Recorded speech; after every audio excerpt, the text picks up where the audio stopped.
রহমানির রহিম।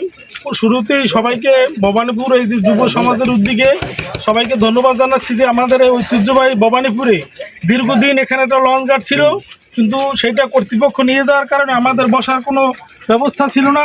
এখন যুব সমাজের উদ্যোগে একটা সুন্দর বসার ব্যবস্থা করছে। এই সম্পদ এলাকাবাসী সবার, আমরা সবাই মিলেমিশে এটা রক্ষা করব। যারা করছে সবাইকে ধন্যবাদ জানিয়ে শেষ করছি।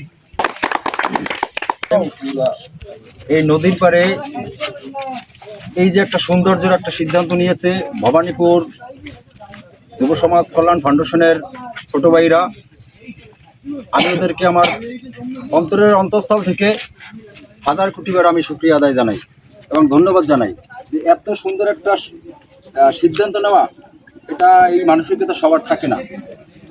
যেসব ছোটো ভাইরা এই সিদ্ধান্ত নিয়েছে আমি তাদেরকে সেলুট, আমার পক্ষ থেকে সেলুট। এবং বিভিন্ন জায়গা থেকে এই ঐতিহ্যবাহী ভবানীপুর বিষকলী নদীর পাড়ে ঘুরতে আসে, একটা বসার স্থান নেই, যুব সমাজরা একটা বসার স্থান করে দিয়েছে, ওদেরকে আবারও সেলুট। ধন্যবাদ ধন্যবাদ।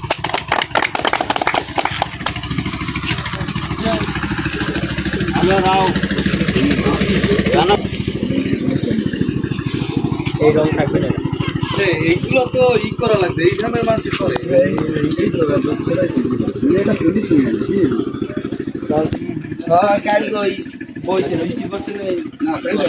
লাগবে না যদি তারপর ওই বল লাগবে না, একটু মোছামুছি হট দেখ কি আনতে লাগে না